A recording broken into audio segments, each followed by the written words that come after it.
Hello everyone, Johnny Hurricane here from GamersHeroes.com, and today we're going to talk about Bethesda and just why they seem to be effing everything up lately. Let's get started. Alright, so this has been a long time coming, quite frankly. I've questioned Bethesda's methods for a long time, but this newest Doom trailer, this is where we're going to start. This newest Doom TV spot has got me... Anybody who's played any Doom, first Doom, second Doom, third Doom, 64, Doom 2016 might be your first Doom.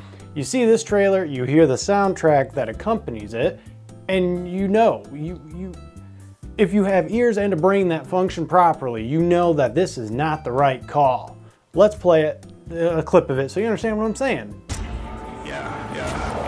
This is my mission, I'm here for a purpose. I give them that vision, we put in that work and we flipping that rhythm till everything surges. Today is the day we rebel with a purpose. Renegade.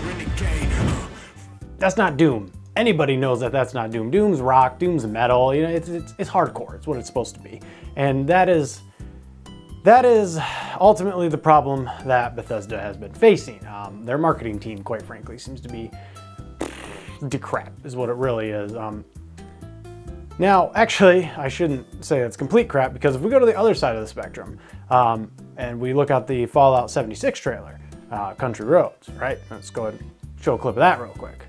Country roads, take me home to the place I belong, West Virginia. Okay, now let's look at the likes and dislikes. Granted, there's a lot more views on the Fallout 76 trailer, but soundtrack alone, as you can see with this Doom trailer, is just, it sucks. Now, why is that a problem? Why is that a problem? Well, as likes and dislikes, the normal average person, when they look at a trailer and they see how many dislikes it has, they're automatically going to assume it's crap. Us as gamers, right, we're like, it's Doom, it's going to be great. I mean, 2016 was fantastic. Zero reason this one shouldn't work or shouldn't be good, but as a normal person, as a person who doesn't really play a ton of video games, but maybe you have heard of Doom, because Doom is a very big franchise, and you go say, hey, YouTube Doom Eternal trailer. And this pops up, and you just immediately see that many dislikes, 90% dislikes. You're like, oh, hold on, maybe not, maybe I pull out. And the rest of the trailers, I believe, are fine, but that one is going to leave the person questioning whether or not you should pick it up. This is really ultimately going to be a video about me complaining about how the industry specifically is moving more towards, they're trying to get the Fortnite players, right? Last generation, they're trying to get Call of Duty players. This generation, they're trying to get the Fortnite players. That's why we have this trailer, this Doom trailer, as it is. And actually, I have a pretty good example of this as we look at Season 2 of Fortnite. Season 2, Chapter 1, or is it Chapter 2, Season 1? Either way, not the newest season, but the last newest season. Here's that trailer with a very specific sounding song, very similar to the Doom one. I'm at the top of the globe. I got the torch. We about to burn on the thrones. We need a change. Look at the world that we live. Look how the evil is grown. All the innocence lost. We need a new beginning. Man, the vision is off. We need a rage. All right, so as you can see, pretty similar. Doesn't work with Doom, obviously, not even remotely close, as the likes and dislikes will tell you, but in their minds, right, this is the mind of an advertiser or a marketer currently, is, hey, if we can even get 10% of that Fortnite audience, this game's huge. Now, why are they going after this audience? Well, first off, you gotta make money. It's simple as that. Bethesda is not a publicly traded company. They're owned by ZeniMax, but they still have to keep the lights on. It's simple as that. As I said, 10% of that pie, that Fortnite pie, is pretty good. And you want that. So you want to try and get as much of that as you can. There is, of course, a big negative to this, and that is that you are starting to alienate your core players, the guys who come back every time. Me, who plays all the Fallouts and then plays Fallout 4 and is like, all right, cool, you know, whatever, I enjoyed it. And then see Fallout 76 and I'm like, I've liked all the other Fallouts. I'm gonna give this a shot. Then I play Fallout 76 and I'm like, this is a cash grab. This ain't good. What really happened? Well, the problem that really happened actually happened long ago. I guess not super long ago, but last generation. Dishonored. Dishonored launches. Dishonored's a fine game, fun game, great. Doesn't sell very well. All right, whatever, is what it is. Wolfenstein, New Order, New Blood. The first new reboot of Wolfenstein does pretty well, actually, really well. Doom 2016, really well. Dishonored 2, nah, not so good. Prey, the reboot of Prey. Nope, not so good. And in between that, you have like 16 different versions of Elder Scrolls Skyrim that re-release. And Elder Scrolls Online, I believe, is doing fine. That game just keeps doing what it does. And we also get, here's the big thing, the really big thing, we get Fallout Shelter, the mobile game. This reinforces the fact that you can make a ton of frickin' money by putting a game for free and then having them pay microtransactions, which we see in Fallout 76, except Fallout 76 isn't free. Actually, it might be free now. No, it's not free. It's still not free. In fact, you can pay a subscription, which, again, just another what the hell is Bethesda doing? You can now pay a subscription that doesn't work, from what I've read. I've not gone back since launch, and I don't think there's anything that can actually get me to go back, but every time a new update, a substantial update comes out, it seems like someone or something finds a game-breaking bug and everything goes crap. Like, people can steal each other's items, they can invade their private servers. I was reading that, at least on the PC version, they were hacking in the Pridewind, that big airship from Brotherhood of Steel and Fallout 4, and among other things, Liberty Prime, things like that. That just goes to show that this game has no business being out, quite frankly. And Bethesda's not really sure what to do with it, but whatever that little baby penny that they're making off of it, I don't know, I guess maybe they could be making a ton. I doubt it, but they keep it going. So what really triggered me to do this video was I saw a recent article, I'll put it up on the screen so you guys can see what it is. Basically it was Bethesda saying, well, we really didn't think that people didn't want a PvP in Fallout 76. It's like, what do you mean? What, the janky combat didn't lead you to believe that we wouldn't want to try and fight each other? The rubber banding, the glitches, the bugs, the fact that you could look at the ground and run faster, the fact that Fallout up to this point has been a single player experience with VATS is fine, but it's subpar combat. Let's just be real with each other. What do you mean you didn't think we wanted to play PvP? And then the kicker is, we were surprised how much they wanted to do the party stuff, the player versus environment stuff, PvE. And that's just, what's your marketing team telling you? What are your analytics telling you? What is the fact that you managed to sell Elder Scrolls Skyrim 20 times with different versions so many times? What does that tell you? Fallout 4 selling great. What does it tell you? That we want your single player stuff. We don't want that multiplayer stuff. The fact that Elder Scrolls Online is barely talked about. I mean, I know don't get me wrong, there are people that talk about it, there are people that are dedicated to that game, but it's not the Elder Scrolls Skyrim, it's not Oblivion, it's not Morrowind.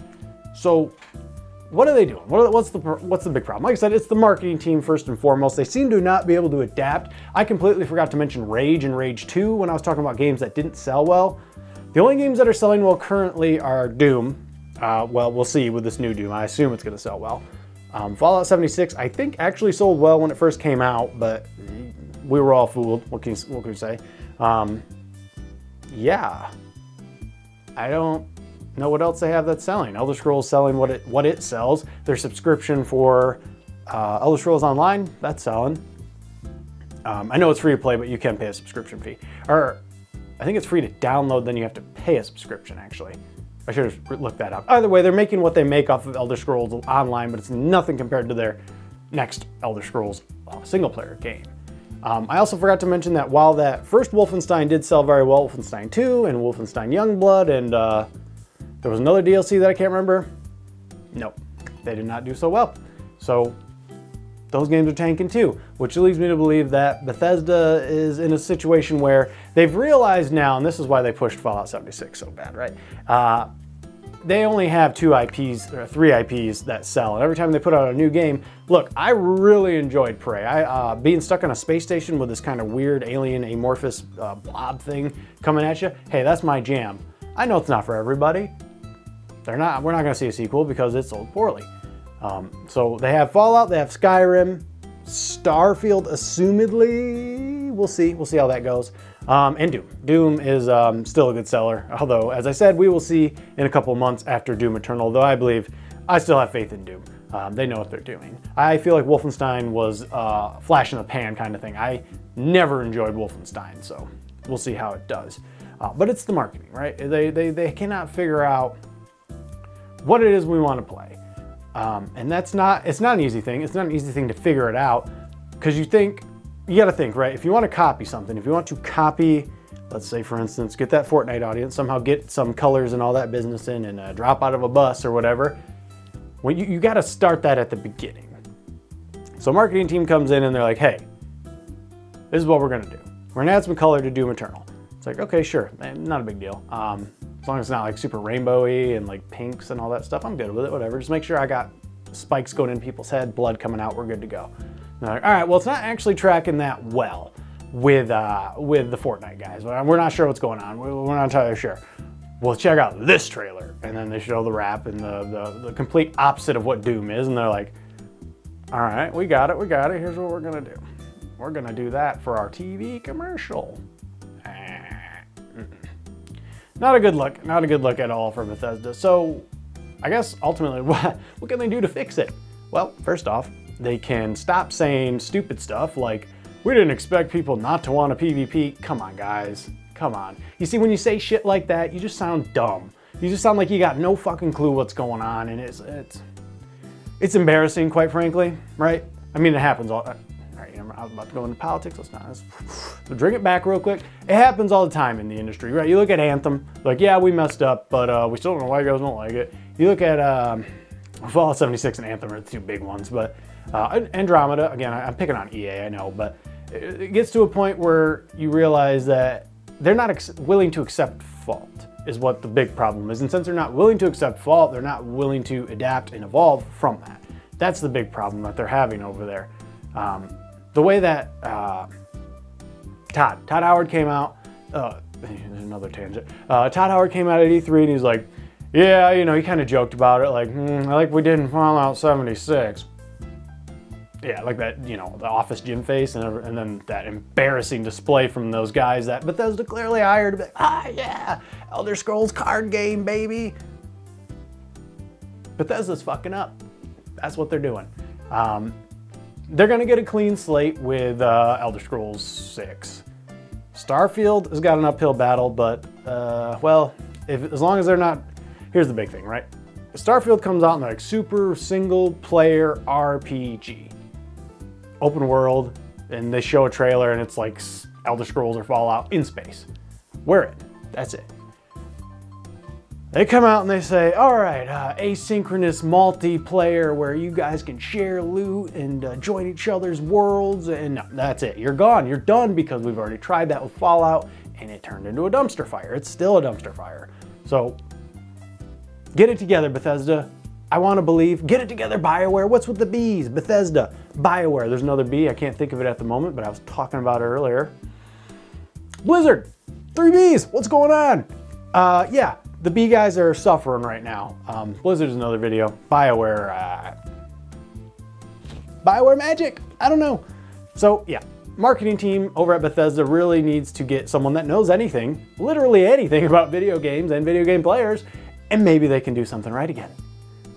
All right, I have no idea how long this video is going. I know I'm probably on a tangent at this point, but yeah, Bethesda has got to do some changing, some shaking up, or I hate to say it, but I think, look, they're going to get to the Elder Scrolls 6 at the very least, but it could be eventually that someone has to buy them up because ZeniMax doesn't want to deal with them anymore. Okay, all right. That'll do it for me. That's the end of this video. You know how it goes. If you liked what you saw, got what you needed, like, comment, subscribe. See you guys in the next video. Later, Gators.